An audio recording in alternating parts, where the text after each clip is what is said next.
ايه يا ماما يا حبيبتي، عايزة مني حاجة قبل ما اروح الشغل؟ ربنا يرزقك يا حبيبتي ويديكي ويرضيكي. ربنا يخليكي يا ماما. قوليلي بس لو عايزاني اعملك اي حاجة قبل ما انزل، عشان ما تحتسيش. انت عارفة ان سماح ما بتعرفش تعمل اي حاجة. لا يا حبيبتي، ما انت عملتيلي كل حاجة وحمتيني واديتيني اكل وكل حاجة وعلاجي. ربنا يرزقك بابن الحلال يا علا. ما خلاص بقى يا ماما، انت لسه عندك امل يا حبيبتي. ايه اللي انت بتقولي ده؟ مفيش حاجة بعيدة عن ربنا يا حبيبتي، وبكرة يجيلك واحد يريح قلبك ويعوض صبر خير. عمر ربنا ما هيسيبك يا علا أبدا. ده انت يا بنتي ما سبتناش من ساعة ما ابوكي ما مات. ربنا هيسيبك؟ استحالة. ده هيبعتلك وهيرزقك باللي يعوضك، وتشوفي كل حاجة حلوة بإذن الله. اللي عايزه ربنا هيكون يا ماما. عن إذنك يا ماما، ولو عوزت أي حاجة اتصل عليا. حاضر يا حبيبتي. ربنا يفرح قلبك يا علا ويرزقك بابن الحلال قادر يا كريم. ايه ده يا علا، انت نازله رايحه الشغل ولا ايه؟ ايوه يا سماح، ده انا اتاخرت قوي النهارده. خلي بالك من ماما يا سماح. حاضر ماشي. بقولك ايه، انا صلاح جاي النهارده يتعشى عندنا ويقعد معايا شويه. خلاص يا حبيبتي، كويس انك قلتيلي علشان احاول ان انا اجي بدري باذن الله واعمل لكم العشاء، وعلشان كمان يجي يلاقيني موجوده في البيت. طيب يا علا ماشي. خلي بالك من ماما يا سماح. حاضر يا علا، في عينيا والله. اه صح، نسيت اقولك، انا ناقصني كده شويه حاجات في الجهاز. حاضر يا حبيبتي، اول ما اقبض باذن الله اخدك وننزل نشتريها على طول. بس الحاجات دي هتبقى كتيره يا علا المره دي، وممكن مرتبك ما يقضيش. ما تعتليش هم حاجه يا حبيبتي خالص. انا كده كده داخله جمعيه مع واحده صاحبتي، وباذن الله هقبضها الشهر ده، وكل اللي انت عايزاه ربنا يقدرني واجيبهولك. ماشي يا علا، كتر خيرك.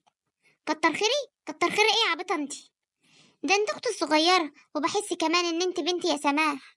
انت ناسيه ان انا اللي مربياكي ولا ايه؟ لا مش ناسيه، ربنا يخليكي لينا. طيب يا حبيبتي، انا ماشيه بقى لحسن اتاخرت قوي. خلاص ماشي، مع السلامه. قمر. قمر يا بنتي يا سماح، ليه حق صلاح يحبك ويموت فيكي. ايه يا سماح يا حبيبتي، واقفه كده ليه؟ لا لا مفيش حاجه، ده انا كنت بلبس. ما انا قايلالك صلاح زمانته جاي. ماشي يا حبيبتي. انت اتاخرت كده ليه يا علا؟ معلش يا سماح، كان عندي شغل كتير قوي النهارده وكان لازم يتسلم. طب والاكل، انت كده هتلحقي تعملي الاكل؟ اه يا حبيبتي، ما انت عارفه اساسا ان انا ببقى عامله الاكل ومجهزاه، يا دوبك على التسخين بس. يعني ما تقلقيش من حاجه خالص. وانا كمان دلوقتي اول ما جيت حطيته في الميكروويف يسخن. طيب ماشي. ايه ده، يظهر صلاح جه. اما اروح بقى افتح له. ربنا يسعدك يا سماح يا رب، ويقدرني علشان اكمل بقيه جهازك. ايوه حاضر، انا جايه اهو. اهلا يا صلاح، اتفضل. ايه ده يا سماح، سايباني كل ده واقف على الباب؟ معلش ما تزعلش، اصلا انا كنت جوه. خلاص ماشي يا ست، ولا يهمك. اتفضل اقعد، واقف ليه؟ ازيك يا صلاح، عامل ايه؟ منورنا والله. ده نورك يا علا، انت اللي عامله ايه واخبارك ايه؟ انا الحمد لله كويسه والله. واخبار شغلك ايه يا علا؟ الحمد لله يا صلاح، والله مش قادره اقولك، الشغل بقى متعب اول يومين دول. معلش، ربنا يقويك يا رب. وست الحاج عامله ايه امال؟ كويسه يا صلاح، اهي بتاخد العلاج وبتاكل والحمد لله. واقول لها خرجي اقعدي معانا شويه، ما بترضاش تقوم خالص، حركتها بقت تقيله قوي. معلش يا علا، ربنا يقويك عليها. لا والله يا صلاح، انت فاكر ان هي مضايقاني؟ دي في عينيا الاتنين من جوه. دي ماما، دي هي الخير والبركه. استغفر الله العظيم يا رب، هي هتفضل قاعده لي كده؟ المهم انت عامل ايه، وشقتك عملت فيها ايه، خلصتها ولا لسه؟ والله يا علا، زي ما انت بتقولي الحاجه بقت غاليه قوي. كل ما اقول اشتري حاجتين وتلاته ترسى على حاجه واحده. معلش يا صلاح، معلش، ربنا يرزقك يا رب. انا هقوم بقى احضر لكم العشاء. لا لا، خليكي قاعده بلا عشاء بلا اي حاجه، تتعبي نفسك ليه؟ انا جاي واكل والله. اوعى تقول كده يا صلاح، ده انت منورنا وعلى راسنا من فوق. تسلمي تسلمي يا علا. هو في ايه يا سماح؟ انا حاسس كده ان انت متضايقه وقلبت وشك فجاه. هو ايه اللي متضايقه؟ ما طبعا لازم انا اتضايق. ليه بس؟ ايه اللي حصل؟ يا سلام، يعني ما انتش عارف ايه اللي حصل؟ لا حول ولا قوة الا بالله، ما تتكلمي يا ست، في ايه؟ انت مش شايف يعني؟ ما انتش شايف علا اختي؟ كل ما انت تجيلنا تقعد على قلبنا، ما تتحركش غير وهي بتحضر الاكل، وبعد كده كمان تاكل معانا وتقعد معانا. طب وايه يعني يا سماح؟ انا مانيش شايف فيها مشكله. الست بتكلمني وانا برد عليه، بتطمن على احواله وانا كمان بطمن عليه. هو ايه هاجي اقول لها انت عامله ايه وتسيبنا وتخش؟ يعني هي مش بني ادمه ومن حقها تتكلم؟ والله على اساس لما بنخرج برضو ما بتصممش تيجي معانا وتخرج ورجليها تبقى على رجلينا. والله يا سماح انا شايف الموضوع عادي، واختك بتحبك وبتخاف عليك، وما تنسيش برضو ان انا لسه خطيبك مش جوزك، فلازم هيكون في حرص شويه عليك. بقولك ايه يا صلاح، مش كل حاجه تبرر لها لو سمحت. بصراحه اللي هي بتعمله ده زياده قوي. طريقتك غريبه يا سماح. يلا يا سماح، يلا يا صلاح، انا جهزت الاكل. حاضر يا علا، احنا جايين اهو. افردي وشك شويه عشان اختك ما تزعلش منك. ماشي يا حنين. استغفر الله العظيم يا رب. انا مش عارفه هنقعد انا وخطيبي امتى لوحدنا ونتكلم براحتنا. ياه، كان يوم متعب قوي النهارده. نفسي انام. هو كان حد حاشك يا علا؟ ما كنت جيتي من الشغل نمتي. ازاي يعني يا سماح؟ وعايزاني اسيبك لوحدك؟ ما هو لو صلاح ما كانش هنا كنت نمت وما كانش همني. انت بس اللي عاتله هم زياده عن اللزوم. انت مالك يا سماح؟ انا حاسه ان انت متضايقه مني في حاجه. هو ايه اللي متضايقه منك؟ طبعا متضايقه مني. كل ما خطيبي يجي تقعدي معانا، ولو خرجت معاه تخرجي معانا. في ايه يا علا؟ اظن صلاح مش هيخطفني يعني. هو انت بتلوميني يا سماح علشان خايفه عليك ومسؤوله عنك؟ هو ليه انت محسساني ان انت امي؟ لا حول ولا قوه الا بالله. انت امك نايمه في الاوضه اللي جنبينا، قاعده مريضه وما تعرفش حاجه عنك، ولا بتقدر تقوم اصلا. ومش المفروض ان انا اعتبر نفسي امك؟ المفروض ان انت اللي تعتبريني امك التانية. بقولك ايه يا علا، مش عشان انت بتساعديني في الجهاز تبيعي وتشتري فيه. انت شايفه كده؟ انت شايفه ان انا ببيع واشتري فيكي؟ انت قلت الادب صحيح يا شيخ. يا شيخ حس شويه، انت بتعامليني كده ليه؟ هو انا بشحت منك؟ ولا بتشحتي ولا بشحت. لو سمحت سيبيني بقى لوحدي. انا اللي سايبالك الاوضه كلها وخارجه. زهقتيني، بعمل كل حاجه عشان ترضيكي وانت ما بترضيش يا شيخ. عامله نفسها الطيبه البريئه. عبيط انا عارفه. انا عارفه ان انت بتغيري مني علشان انا اتخطبت وانت لا. طبعا ما فرق السن بيني وبينك كبير، وانا اتخطبت وانا اصغر منك. انا عندي 20 سنه وانت عندك 35 سنه. لازم تغيري مني وتبقي قاعده كده فوق نفسي وانا قاعده مع خطيبي. لا وتقولي بخاف عليكي. عبيط انا فاكراني هبله. اما رن على صلاح كده اشوفه فين. ايوه يا صلاح، برن عليك ما بتردش عليا ليه؟ عمال يديني انتظار انتظار. انت بتكلم مين كده؟ هو في إيه يا سماح؟ ايه الزن اللي انت فيه ده؟ ما تصبري مالك كده، ادي لنفسك فرصه. ابن عمي بيكلمني. ابن عمك؟ ابن عمك مين؟ ابن عمي جمال اللي مسافر بره بيقول ان هو جاي. جاي فين يعني؟ هيكون جاي فين يعني؟ جاي عندكم يعني؟ جاي من السفر. ايوه فهمت. وانا اصلا كده كده كنت هكلمك. ليه في ايه؟ اصل ابن عمي جمال اللي بقولك عليه ده راجع من السفر وعاوز يكمل نص دينه. عاوز يتجوز، اصل ما شاء الله عليه سماع غني قوي، وعايش بره بقاله كتير، ونفسه ايه يجي يتجوز بقى ويستقر. طب وهو متجوزش من زمان ليه؟ هو بصراحة الوقت ده كله كان بيكون نفسه، والعمر سرقه بقى. انت عارفة عنده كام سنة دلوقتي؟ عنده 40 سنة، وجاي الوقت يدور على عروسة. عارفة انا جاي في بالي مين يا سماح؟ اختك علا. هو ايه اللي اخت علا؟ اخت علا ايه؟ اخت علا صعبه ومقفله وهيتعب معاه. ليه كده بس يا سماح؟ ده اختك علا اغلى من الغلب. بقول لك ايه، دي اختي وانا ادرى بيها. وبعدين انا مش عايزه مشاكل. مش هنقعد كل شويه انا وانت في مشاكل بسبب حاجه. انا بحب ابعد عن المشاكل. ماشي ماشي براحتك، على العموم انا قربت اوصل على البيت. طيب خلاص ماشي، وانا كمان هنام. ماشي يا سماح، تصبح على خير، يلا مع السلامة. يا ساتر عليك يا صلاح، حشر نفسك في كل حاجه. عاوز يشتغل خطبه اليومين دول. حاجه هم. افتح الباب يا علا لصلاح على ما اغير هدومي. حاضر يا سماح. ايوه حاضر جايه. اهلا وسهلا يا صلاح، اتفضل. ازيك يا علا؟ عاملة ايه واخبارك ايه؟ الحمد لله يا صلاح، ربنا يخليك. امال سماح فين؟ مش هنا ولا ايه؟ لا ابدا، ده جوه بتغير بس هدومها. طب بقولك ايه يا علا، اقعدي انا عاوزك. خير يا صلاح؟ اقعدي بس.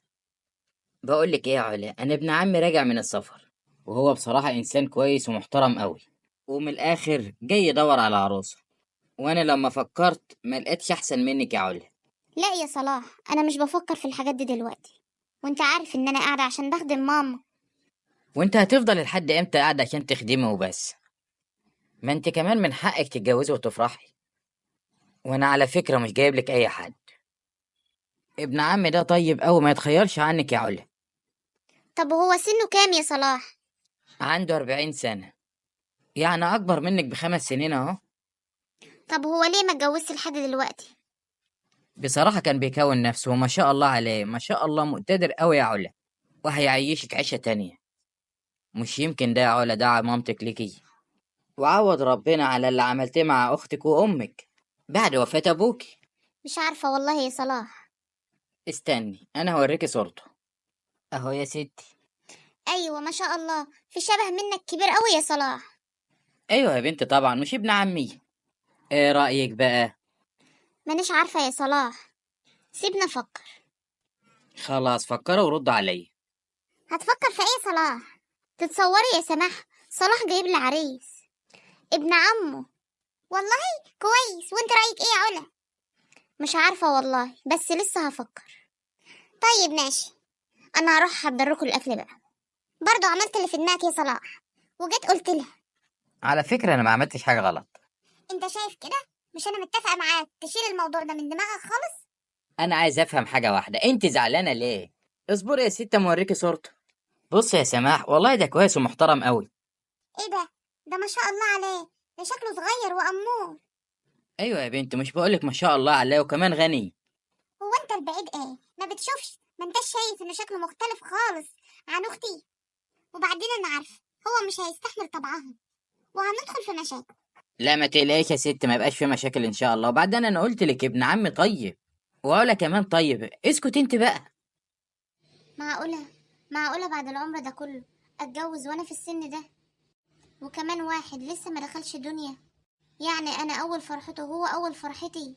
معقولة عوض ربنا ليا هيبقى كبير كده؟ ودعوة امي ربنا هيقبلها؟ علا. ايوه يا سماح، خضتيني. انت واقفة سرحانة في ايه كده يا علا؟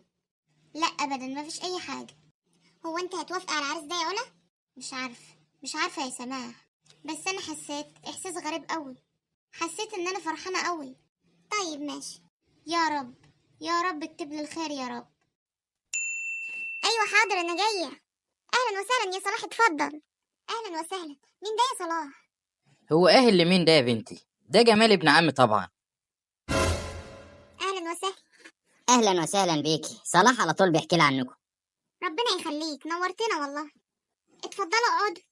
في إيه يا بنتي مالك واقفه مبلمه كده ليه؟ اندهي العلا يلا. انت لسه هتستنى حي؟ طب والله لا اندهلها هنا يا علا. ايوه يا صلاح. ايه ده؟ اهلا وسهلا. تعالي يا علا. بص يا ستي، ده جمال ابن عمي اللي قلت لك عليه. اهلا وسهلا. اهلا بيكي. اقعدي معايا يا علا واتكلموا مع بعض بكل صراحة.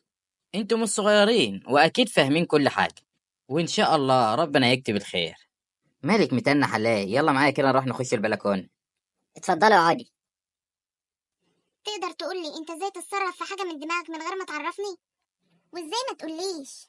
عايزين اقولك على ايه؟ هي محتاجة ولا؟ ده انا قلت ان انت هتفرحي وعملها لك مفاجأة.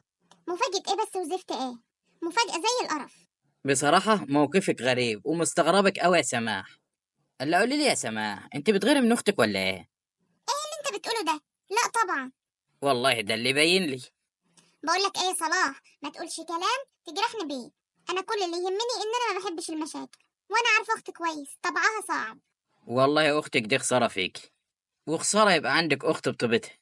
وخلي بالك انا كمان وريت صورتها لجمال، وجمال تقبلها جدا، وخلاص هو اساسا كان موافق عليها من قبل ما احنا نيجي. بس انا قلت زاد التأكيد خلوهم يتعرفوا على بعض، يعني الحكاية هتتم غصب عنك. وخلي بالك جمال اتمسك بها اكتر لما عرف ان هي اللي مربياكي، وضيعت عمرها كله عشانك وعشان مامتك، وهي اللي بتشتغل وهي اللي بتجهزك بعد وفاة ابوك الله يرحمه.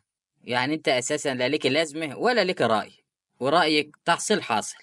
عن اذنك يا سماح اما اخرج لهم وافرح معاهم. صلاح تعالى هنا، ايه اللي هو بيعمله ده؟ هو مش من حقه اصلا اللي هو يجيبه من غير ما يقول لنا، واللي هو قالوه لي ده ملوش حق فيه، خصوصا ان هي اختي واعرفها كويس قوي، واعرف طبعها اكتر من اي حد، وكنت بحاول اقفل باب المشاكل قبل ما تبتدي. ايه رأيكم؟ انا عندي حق ولا فعلا زي ما هو بيقول علي؟ انا كانت دي نيتي، ان انا ما بحبش المشاكل وعايزة اخرج نفسي من اي علاقة تقلب مشاكل، لكن الظاهر كده ان صلاح بيحب المشاكل قد عينه. بصراحة انا مانيش عارفة انا غلطانة ولا لا، بس انا استحالة الكلام اللي هو بيقوله لي ده، انا عمري ما افكر غير منها. انا مستنية ردكم وتعليقاتكم، ولو عجبكم الفيديو ادخلوا اشتركوا في القناة وفعلوا زر الجرس عشان يوصل لكم كل جديد.